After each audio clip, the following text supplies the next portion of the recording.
भारत की आजादी सबका सबसे बड़ा सपना एक दिन पूरा हुआ। लेकिन दुख की बात तो यह है कि खुशी के साथ नहीं, गम के साथ, क्योंकि जिन्ना की जिद पर पाकिस्तान अलग हो रहा था। अखंड भारत की परिकल्पना टूट रही थी। समझ नहीं आ रहा था कि खुश हों या दुख मनाएं। एक वक्त तो ऐसा आ गया जब आधा राजस्थान पाकिस्तान में चला जाता। ऐसे में क्षेत्रफल के लिहाज से भारत के सबसे बड़े राज्यों में एक राजस्थान का नक्शा आज कुछ और ही होता। यहां तक कि अलवर रियासत ने भारत का प्रथम स्वतंत्रता दिवस भी नहीं मनाया। जी हां दोस्तों, अलवर रियासत का संबंध राष्ट्रपति महात्मा गांधी की हत्या से जुड़ा था। महात्मा गांधी की हत्या के संदेह में अलवर के शासक तेज सिंह और दीवान एमबी खरे को दिल्ली में नजरबंद करके रखा गया था। इसी के चलते उस दौर में अलवर रियासत ने भारत का प्रथम स्वतंत्रता दिवस भी नहीं मनाया। बांसवाड़ा के शासक चंद्रवीर सिंह ने एकीकरण विलय पत्र पर हस्ताक्षर करते समय कहा था कि मैं अपने डेथ वारंट पर हस्ताक्षर कर रहा हूं। 22 रियासतों में बटा था राजस्थान। दोस्तों, अंग्रेजों के जमाने में राजस्थान को राजपुताना के नाम से भी जाना जाता था। उस समय राजस्थान 22 रियासतों में बटा हुआ था जो राजाओं के अधीन थी। देश का विभाग हुआ और पाकिस्तान अलग देश बना तो राजस्थान की 22 रियासतों को 7 चरणों में मिलाकर एक राज्य बनाया गया, जिसे राजस्थान नाम दिया गया। देश में आजादी के वक्त सियासतों में एकीकरण की जिम्मेदारी गृह मंत्री सरदार वल्लभ भाई पटेल और उनके सचिव वीके मेनन के पास थी। 1 नवंबर 1956 को पूरा हुआ एकीकरण। दरअसल दोस्तों, साल 1947 के आते आते हिंदुस्तान पर मुगलों और अंग्रेजों की पकड़ खत्म होती गई। उस समय राजस्थान 22 देशी रियासतों में बटा हुआ था। 18 मार्च 1948 से सरदार वल्लभ भाई पटेल और वीके मेनन ने राजस्थान की सभी 22 रियासतों को हिंदुस्तान में मिलाने की कोशिश शुरू की। 7 चरणों में राजस्थान बना। अंतिम चरण 1 नवंबर 1956 को पूरा हुआ। राजस्थान में वो हिंदू महाराजा जो जिन्ना से मिलकर पाकिस्तान में विलय के लिए तैयार थे। आजादी के बाद जोधपुर के महाराजा हनवंत सिंह। दोस्तों, आपको बता दें कि जब भारत के बंटवारे के साथ देश की आजादी की तारीख तय हो गई तो देश भर में स्वतंत्र रियासतों के राजाओं से भारत और पाकिस्तान में विलय के लिए कहा गया। तब राजस्थान के 2 राजा इतने क्षुब्ध थे कि उन्होंने पाकिस्तान के साथ हिंदू रियासत के विलय का फैसला कर लिया था। गुपचुप जिन्ना से मुलाकात भी कराए। जब भारत की आजादी का दिन तय हो गया तो यह भी तय हो गया कि भारत और पाकिस्तान के भौगोलिक क्षेत्र में आने वाले रियासतों के राजाओं को इन दोनों देशों में अपने राज्यों का विलय करना होगा। तो कई हिंदू राजा भी ऐसे थे जो किसी भी हालत में ऐसा करना नहीं चाहते थे। उसी में एक थे जोधपुर के महाराजा, जिन्होंने महाराजा जैसलमेर के साथ मिलकर दिल्ली में छिपकर जिन्ना से मिलने का बंदोबस्त किया। कॉलिंस और डोमिनिक लेपियर की किताब फ्रीडम एट मिडनाइट में इसका विस्तार से वर्णन है। जून 1947 में हनवंत सिंह अपने पिता के निधन के बाद जोधपुर के महाराजा बने थे। उनके कई बहुत महंगे शौक थे, जैसे हवाई जहाज उड़ाना, औरतें और जादूगरी में तमाशे। उन्होंने पड़ोसी महाराजा जैसलमेर के साथ मिलकर जिन्ना से मिलने का इंतजाम किया।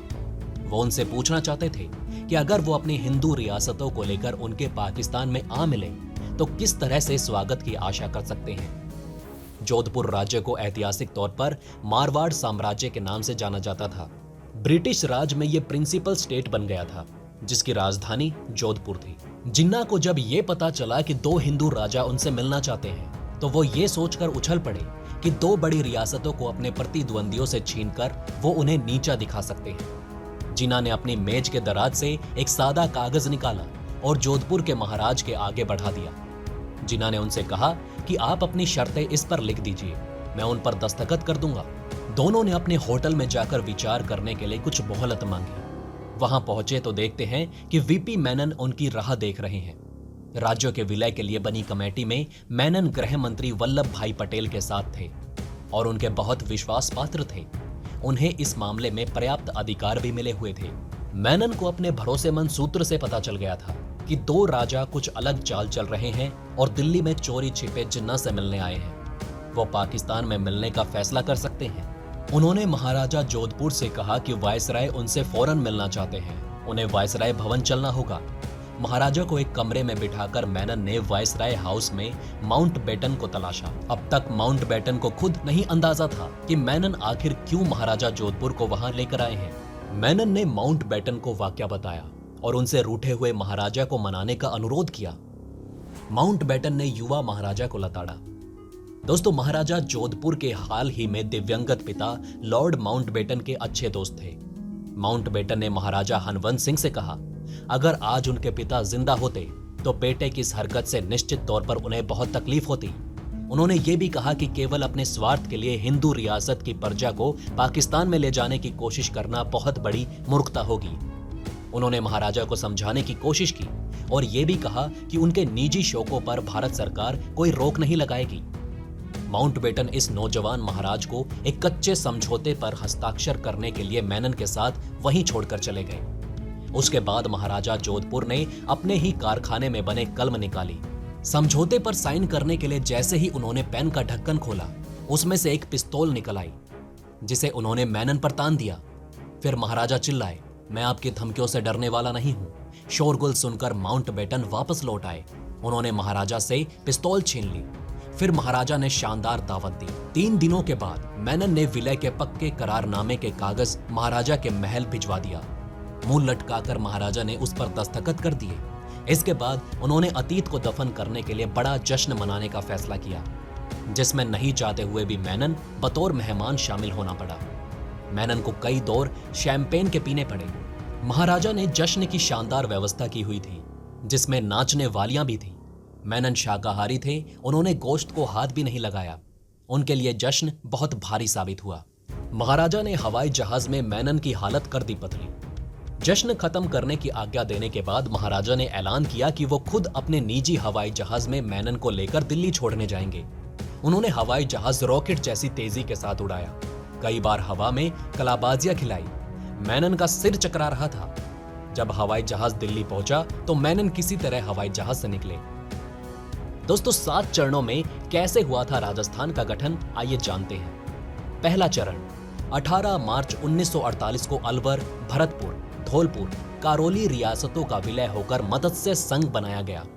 धौलपुर के तत्कालीन महाराजा उदय सिंह राज प्रमुख और अलवर राजधानी बनी। दूसरा चरण 25 मार्च 1948 को कोटा, बूंदी, झालवाड़ा, टोंक, डूंगरपुर, बांसवाड़ा, प्रतापगढ़, किशनगढ़ और शाहपुरा का विलय होकर राजस्थान संघ बनाया गया। तीसरा चरण 18 अप्रैल 1948 को उदयपुर रियासत का विलय किया गया। तब राजस्थान का नया नाम संयुक्त राजस्थान संघ रखा गया। उदयपुर के तत्कालीन महाराजा भूगोल सिंह राज प्रमुख बने। चौथा चरण 30 मार्च 1949 में जोधपुर, जयपुर, जैसलमेर और बीकानेर रियासतों का विलय कर बृहत्तर राजस्थान संघ बनाया गया। इसी दिन को राजस्थान स्थापना दिवस के रूप में मनाया गया। पांचवां चरण 15 अप्रैल 1949 को मत्स्य संघ का बृहत्तर राजस्थान संघ में विलय हो गया।